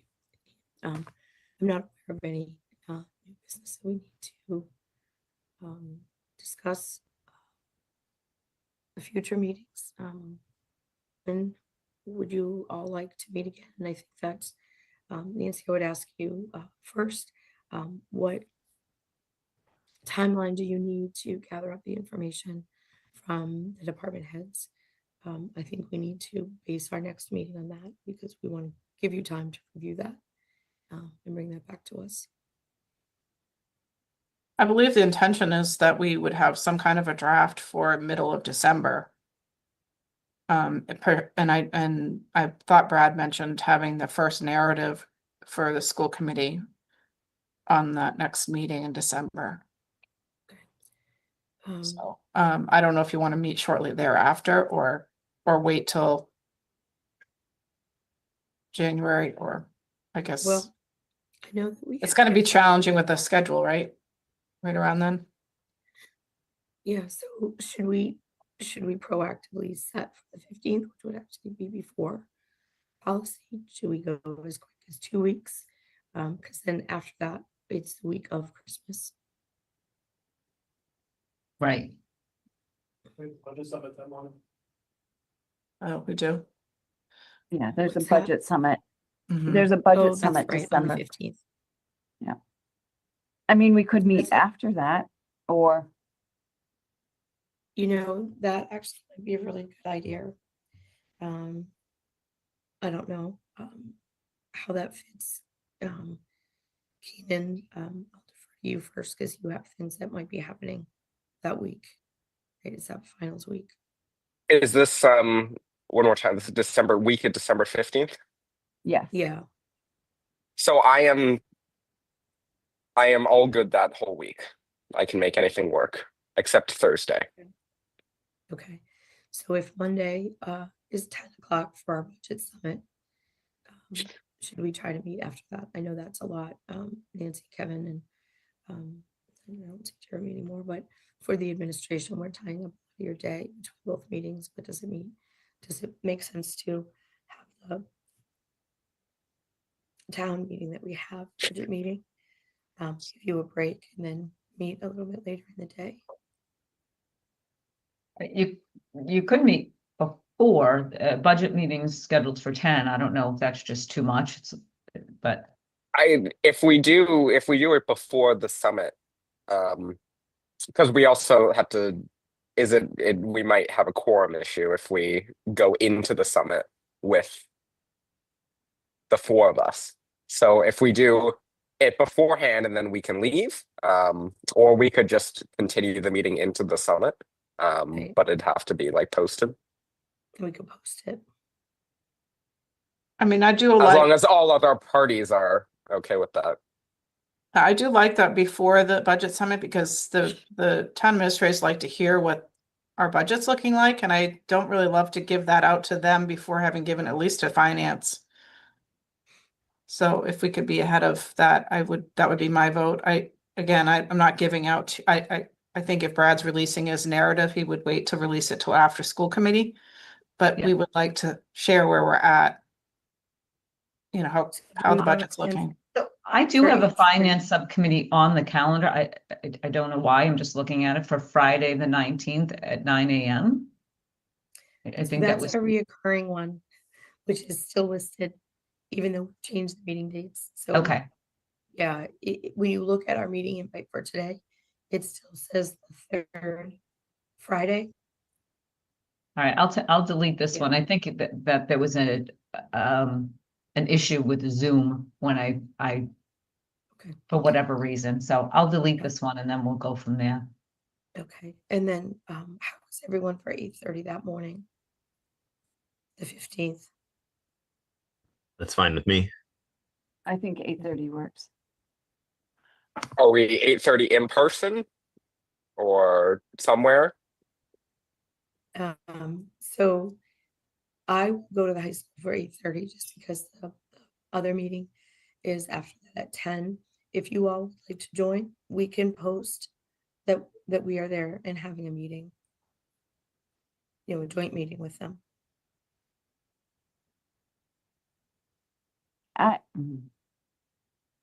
I'd rather have two separate meetings. I'd rather not do a joint meeting of the budget summit. If that makes sense. So we would have our meeting, We'd But have our if- meeting.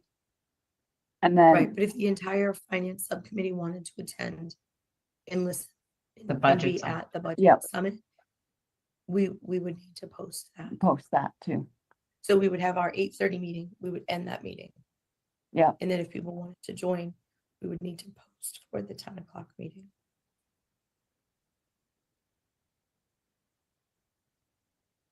Mike, do you Yeah, want the only concern I have is if it's a posted meeting, then it's open to the public. And I would need to know Right. that it's being held at the high school, so generally, we Right. don't allow the public just to come in when we have students in session. Correct. So I certainly can schedule it just the way that we've been doing it, so it's a virtual meeting. And Kim, and Keenan, you will have to physically be here for the budget summit, so you can certainly come in, and I can schedule the room, and you can be here physically and attend virtually. Yeah, I mean, whatever works. I mean, these are probably details that we could figure out afterward, but and regardless, 8:30 on the 15th works for me. Okay, let's set that one and joint meeting. Robin, I would ask you to figure out the logistics, whether we can or can't. And then if you could let us know, that would be great. I will. So next agenda item, other business. I'm not invoking that for anything. And then for the next item, public comment. I know that we have a few members of the public, and we have intentionally set public comment before and after for the finance committee meeting. So if there's anything that's come up during our meeting that someone has a question about, we might not be able to respond right now, as you know, but it allows us to consider any questions from the public in between our meetings rather than having to wait until a future meeting. So for anyone that's on the line, if there is something, uh, if you could raise your hand so Robin could see you.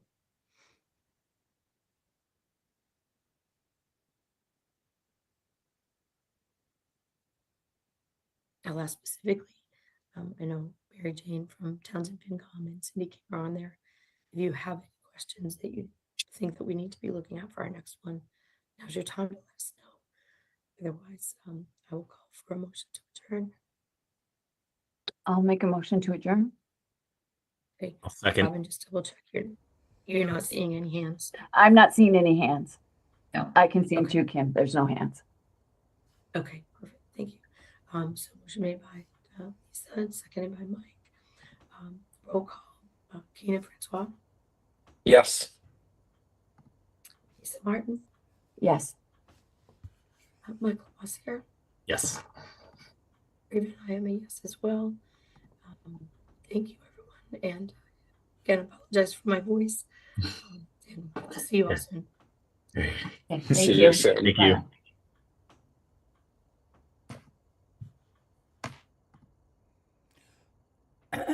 Well, that's over. It was really challenging. Kim Craven, who's the chair of the finance subcommittee's voice was just a mess. I'm not really criticizing Kim. She's sick, apparently. She has a cold. And her voice is pretty shot. Been there, done that. So there were a couple times her voice was clearer. I thought maybe there was hope, and it just went bad again. So I don't know. That was a lot that was hard to understand. The other difficulty is lacking. The agenda would not have helped. The agenda was plain, but the documents, some of the things that they were talking about are ongoing conversations that they have. And some of the documents are in their packet, but not necessarily not shared with the public at this time. They are public records. So at the beginning of this meeting, I did file a public records request to get a copy of the finance subcommittee packet that they used today at today's meeting. Who knows? They have 10 days to give it to me, so we'll see how quickly I get it. I don't think the school district is not that slow at producing public records, so I'm hoping that they're not going to play that game. I'm assuming I'll get it before the 10 days. So over the course of all my videos and what I try to give to the public, I think I'll try to, if there's something in that packet that's helpful, I'm certain that there is or there will be things in that packet that in the overall discussion of the school budget will certainly be helpful. I may go back and look at previous finance subcommittee meetings and scoop their packets as well if their agenda is interesting, or if I review their videos, which I may or may not do. Now we're getting into budget season, so the meetings will be more lively. The budget summit they mentioned tonight, or this, I do videos in the evening usually, so I'm kind of keep calling it night. It's morning. Good morning. Still drinking I think I'm on my second cup of coffee. So we're still waking up here. They've got a budget summit apparently scheduled for the 15th or so. I think this month. I could be wrong. I think it's December. It's hard to, because of Kim's voice, it was really hard to get it. So, but the 15th of some month, there's a budget summit for town administrators, FinComs, and boards of selectmen. And that has to be public because the other boards are invited in their entirety.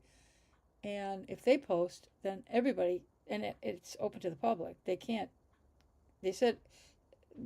mentioned that if it's something in the school, it's scheduled to be in the auditorium, and they don't allow the public in if there's something during school hours. So this is kind of bizarre. They can't keep the public out. They can do it on virtual only, but I heard some concern from one of the members here about the public and access, and mentioned, well, you could attend virtually. I'm not quite sure what the scoop is here. So I'm not saying I think that they're just coming out of the gate violating the open meeting law. I'm not saying that at all. I'm just like, what are they talking about? I think there was some confusion to them. The people that were involved, I can't remember that woman's name, who was trying to figure it out. But I think it's just a matter of, it's probably going to be on Zoom or virtual in some manner. It may be strictly, it may not be Zoomed. It may be on the Pepperell channel, their TV channel, which would be still live streamed, and I'll keep tabs on that. If it's live streamed on the Pepperell channel, I can live stream it to my channel. So we'll go from there. So that budget summit is very important, and if you're a select board member from any of the 3 towns, you got to go. I mean, if you have to call out sick from your job, if you have a job, or you try to go either in person. Going in person to the budget summit is good. All members of the FinComs of all 3 towns should attend the budget summit. I don't care if you should go in person. It's better to go in person, because then you're you know, so much is on Zoom today or virtual today, that which is good and it's really convenient, depending on your perspective on what you need to be doing. Your accomplishments are your goals. But the budget summit, it's a good place to rub elbows a little bit. Everybody isn't all that necessarily friendly, and it's not like going to a networking conference. But going, if you can go in person, if they'll allow you to go in, but they have to allow, I mean, some of these people are going in person. They gotta go. I mean, they're not gonna, they have to allow the FinComs and the boards of selectmen, and I don't understand this conversation that they had. But go. You should, the chairs of all the FinComs and the town administrators definitely have information about this. It has to be posted. They can't not, I mean, if anybody's going to go, and I fully expect a quorum of most of the boards to show up. And if that happens, and it's a dialogue. This is not a presentation. This is a conversation. A budget summit is a conversation for the boards of selectmen and the FinComs to have with school administrators, as well as members of the school committee. So you got to go. It's got to be posted, because it could, we weren't planning to have a quorum, but we do. And people start asking questions and engaging in the conversation. And there'll be some kind of PowerPoint presentation. Where would we be without PowerPoint? So there will be a presentation. And some of the slides will be difficult to understand for some people, and that will be in attendance, and they need to ask questions. So plan on going.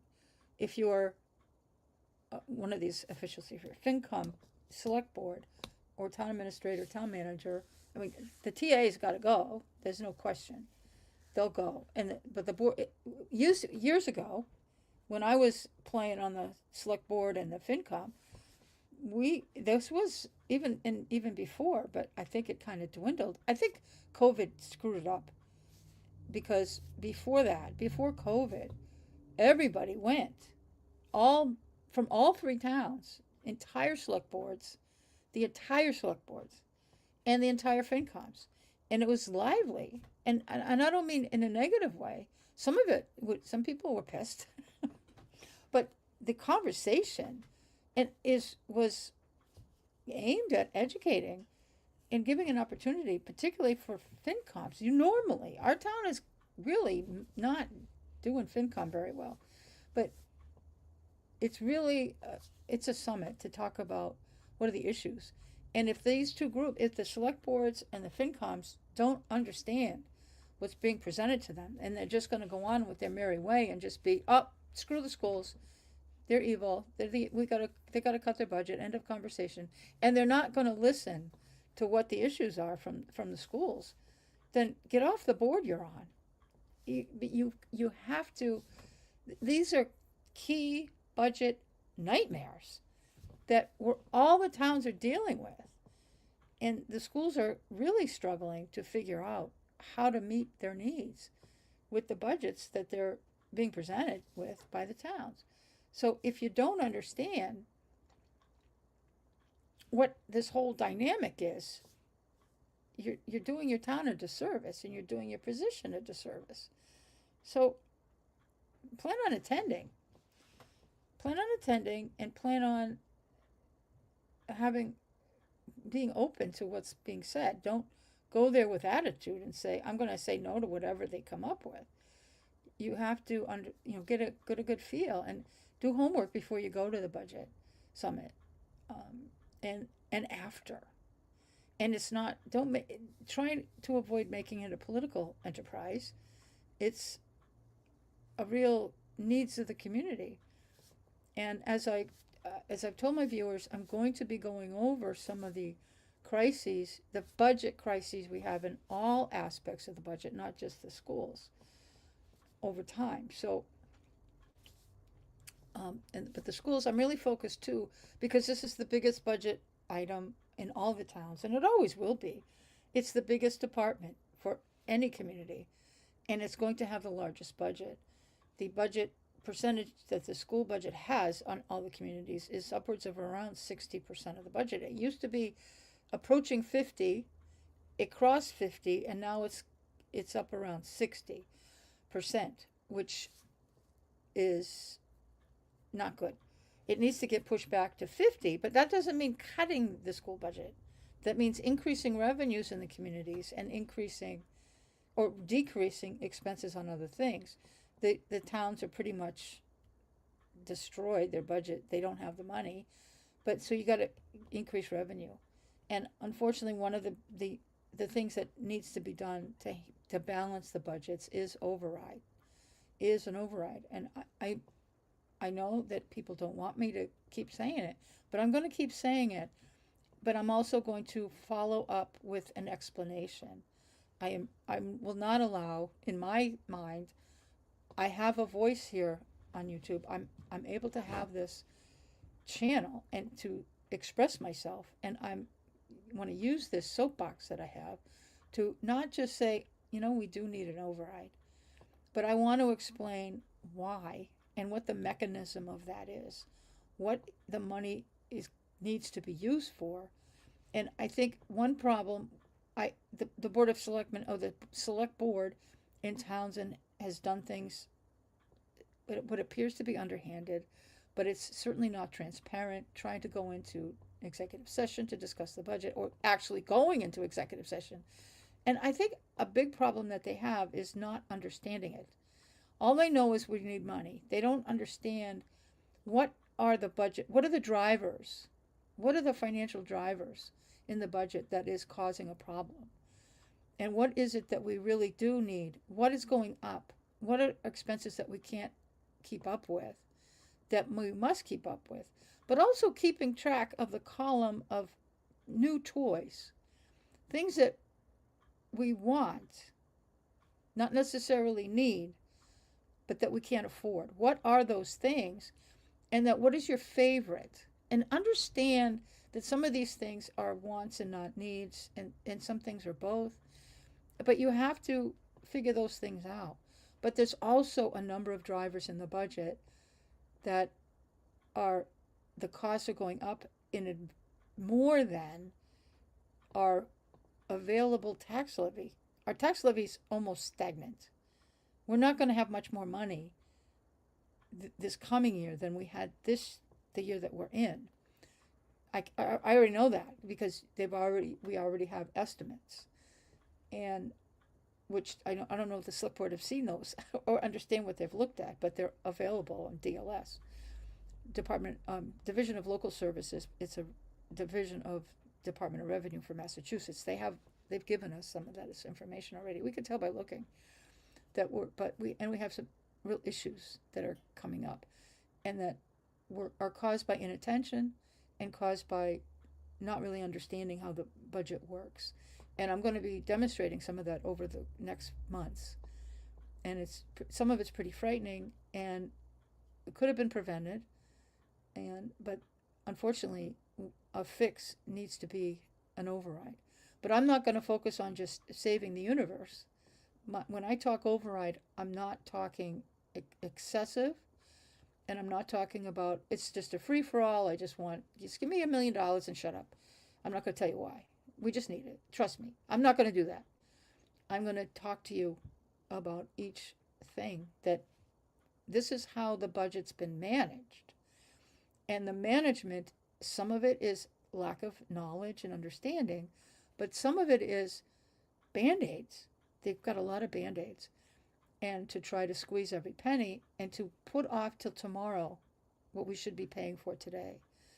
And that's costing us more, and it's going to harm us. It's going to bite us in the butt badly, and that could come as quickly as actually this year.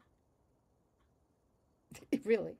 But definitely, if we don't fix this, to go into fiscal year 27, which starts when we go to town meeting, we'll be talking about the budget for 27, which is fiscal year 27, starts in July 1st.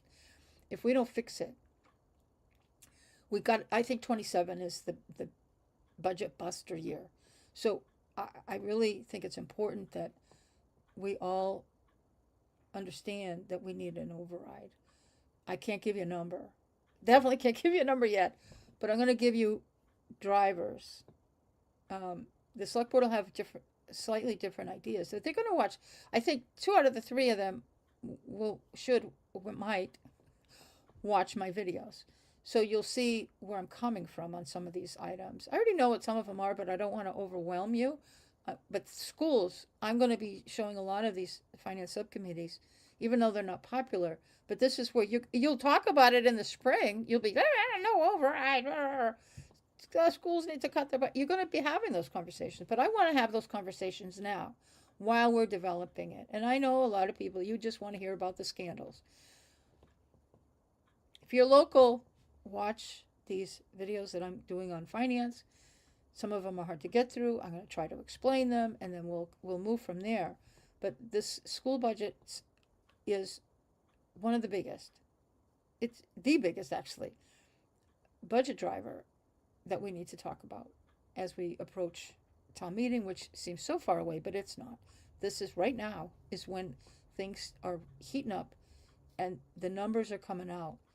They're not solid, but they're out. They know. People who need to spend the money know how much things are. It's generalization, but definitely going up. And it's definitely going up more than our levy limit is going to go up. And I already know this. And I will explain over time, but I'm giving you increments. And I'm warming you up for the ultimate. But when we start moving, the schools is absolutely they cannot stay with this fictional 2.5%. That is not how the budget should work anyway. That is not how you budget. It's just not. No, everybody gets to go up 2%, 2.5%. No, they don't. There's no guarantee. You don't necessarily have that. You can increase your levy by 2.5%, but that's already been. There are things that have already impacted the levy limit that may give us only 2.4. So overall, you can't. It's not. And then I don't know what the select board. They're negotiating budgets or contracts with all of our unions right now, and that could be another budget buster. Health insurance is going to be a budget buster, and so snow and ice. And there's some other things probably that I will be going over, but those are the big ones. So anyway, this was our follow through with listening to the North Middlesex Regional School District Budget or Finance Subcommittee. So I think it tough to follow, especially without the information, and that Kim's voice was just really choppy. But I'll be taking this and moving forward with it and bringing it together with some of the other things. And I'm hoping, I can't wait for that budget summit so we can follow through with that. And I'll be live streaming that when we have it. I'll make sure my schedule allows for that.